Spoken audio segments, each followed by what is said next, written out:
working on my next book and I'm so close to being done. I'm really excited to share it with you guys. This is just my little morning routine.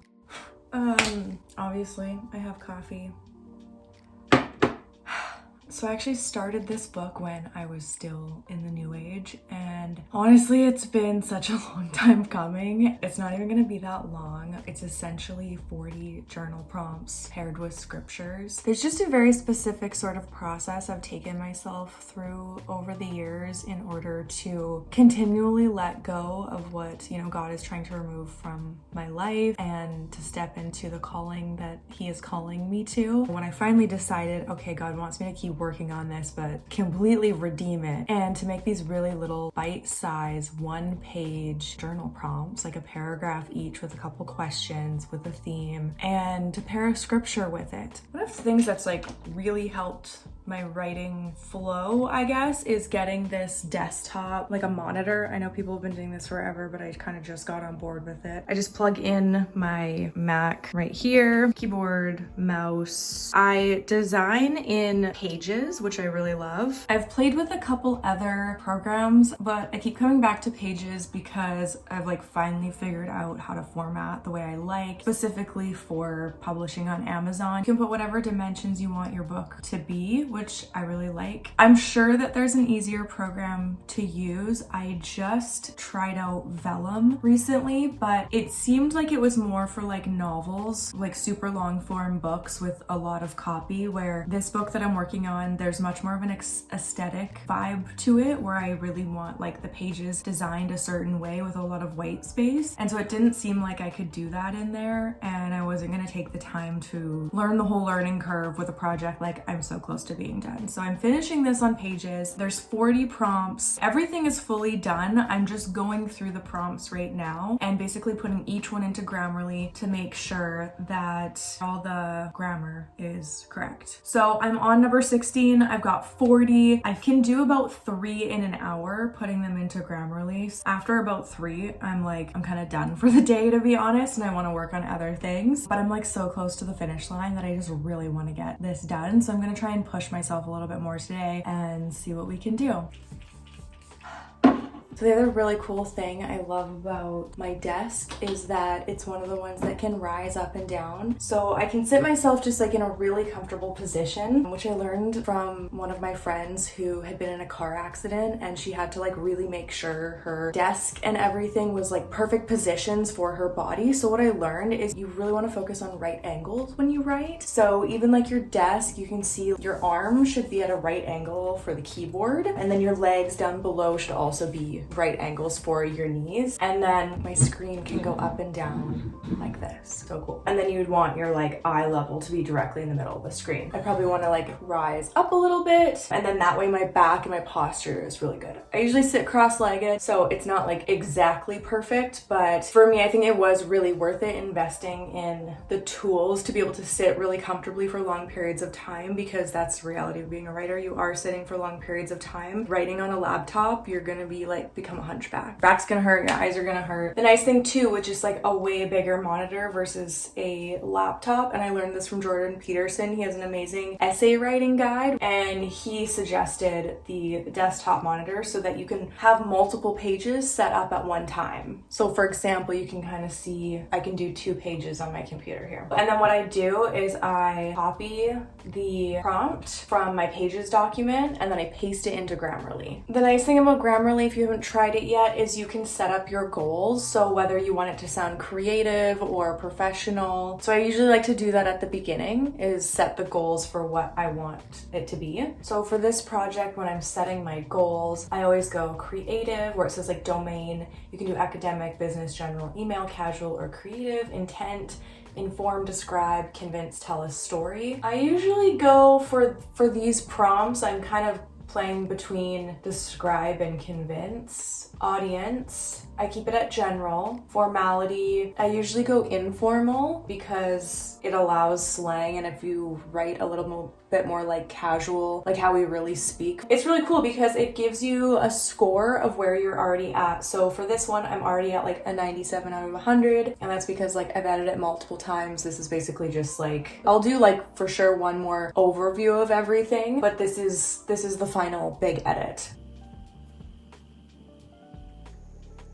So this prompt, I'm getting readers to think about what time of day are they most tapped in, and then essentially building their life around that. The prompt here is, what if you designed your life around that priority, being when you're tapped in most? So I say, what if you designed your lifestyle around that priority? The cool thing about Grammarly too is you actually learn to be a better writer because of the things that you're consistently not good at. You start realizing and you're like, oh, I know how to put a semicolon in now, or I know where to put certain commas versus other times, because it tracks all of that. It's honestly like the most helpful editing tool ever. The best piece of creative advice I ever got was this: find the time you're most naturally creative, when the work just seems to flow out of you, and then build the rest of your life around that.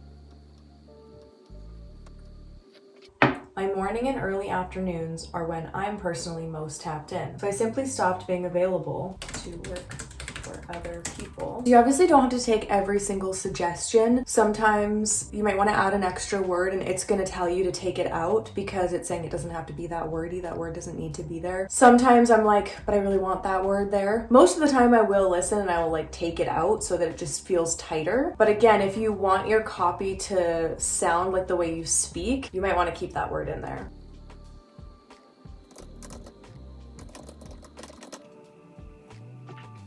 Okay, great. Really happy with that. Sounds good. It's all edited. So then I copy from Grammarly and I go back into my Pages document and I paste the new version. And I just always use the shortcuts on my keyboard. And this one fits really nice because it fills up the page just the way I want it to, but it doesn't go onto a second page. Now we're gonna do this for at least 2 more. Hopefully I can get through a few more than that because I am so ready to just share this book with the world and just get it out of my computer, out of my brain, and start working on other projects, which that is also another prompt, is what are you hanging on to? What are you not finishing? That because you're not finishing, you're not able to see all the new projects that you really want to work on in front of that. I finished 16, 17, 18, 19, 20. I did 5. There's 40 altogether, so that means I'm officially halfway through. And I think I can do another 5 in a little bit. This is the time of day, it's 10:30, when I usually take a bit of a break. When I've gotten like a chunk of work done, I'll go have a shower, I'll get ready. When I get out, make another cup of coffee, and then sit down and decide on the next task. I do try and keep a list of all the things that I want to get done this week or the next couple days. So I'm going to check in on that. I keep that list in one of these moleskins, which I've been using forever, like a couple years really. I don't use like a planner or anything. I really like this system. I think it works really well. So I just like, that says September on the top there, all the kind of things that I would like to get done. So I just check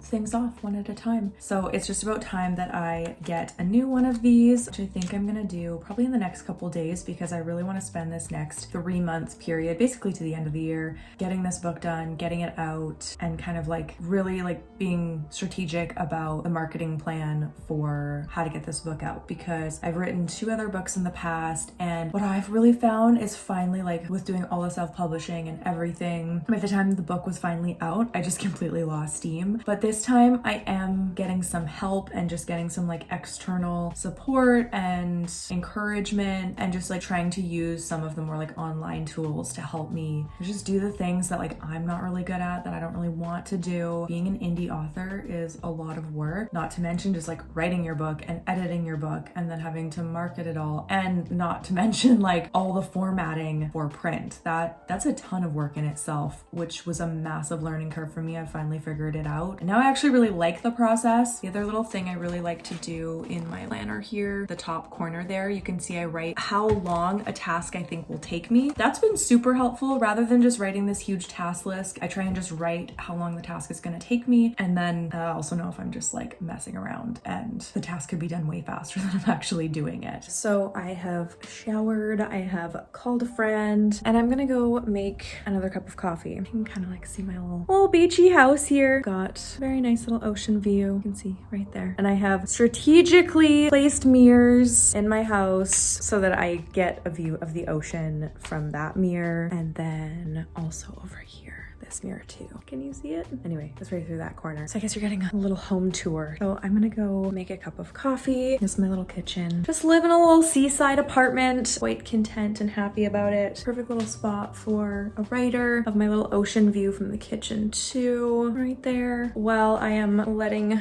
the water boil, I've decided I'm gonna go keep writing and editing a couple more chapters of this book because I feel like I'm really making progress. I'm at 20 out of 40 prompts fully done and edited. So that means I'm like halfway there, which feels really good. So I feel like the last little round that I did went pretty fast actually. And I just kind of want to stay at it. Okay, we can hear the kettle boiling.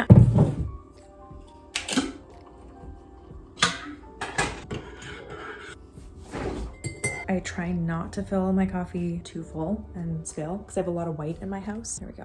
Okay, I have like a bunch of scriptures in these frames here and a bunch of post-its, which are some of my favorite scriptures that I just like to read throughout the day. These ones are all proverbs that inspire me. The way of life winds upward for the wise. Commit your works to the Lord and your thoughts will be established. Buy the truth and do not sell it. I think that's such a beautiful scripture, especially in the modern online world. It's like a really good reminder to just, the word is free. The next prompt I'm working on, number 21 in the book. What do you know you need to stop doing to be the woman you want to be? And then the scripture that goes with this is, the hand of the diligent will rule, but the lazy man will be put to forced labor. What do you need to stop doing? Whether that's complaining, making excuses, being lazy, binge eating, saying yes when you should be saying no, gossiping, dating the wrong person perhaps. And it's like writing a list of everything that your ideal self no longer does. One of the things for me, I can say right now, and I've started to get a little bit better for sure in the last couple months, I need to stop sleeping in. I really need to start getting up a lot earlier, and by sleeping in, I am not being who I actually want to be. These types of prompts that this book is really going to go through to help people basically just really get conscious of what they're doing and what they're not doing, which is holding them back from a deeper, more meaningful relationship with God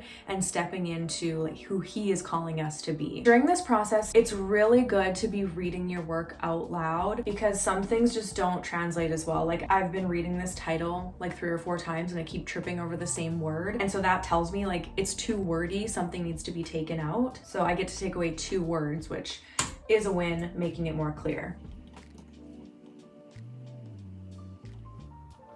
I'm gonna set probably another 30-minute to hour timer to work on a few more prompts here, and then after that I'm going to edit my next YouTube video, which I did 3 journal prompts to help you get closer to God. Then kind of play around with just some marketing plans and ideas and really start to kind of put some structure in place for how I'm gonna roll things out and how I really want to share about this book. That is pretty much my writing day. It's about 2:30 right now and I put in a good couple hours. Honestly, like that's the best time for me to write or edit is in the morning / early afternoon. My brain does not have capacity later in the day or in the evenings to write or edit. This is like the harder stuff when you're just playing with words for hours and hours and hours. It's a very isolating kind of lifestyle. It's good for those of us who like long periods of alone time. That's one of the things I've just had to learn. Also being married now, I'm used to spending a lot of time alone, and so kind of creating boundaries around my time, especially when writing from home. You need a lot of quiet to write and work from home. That's definitely been a big learning curve. You can check out the link below to grab a copy of a couple of the journal prompts from the new book if you want an early taste of what that's gonna look like. If you like this video, make sure to subscribe. I'll see you guys in the next one. Bye.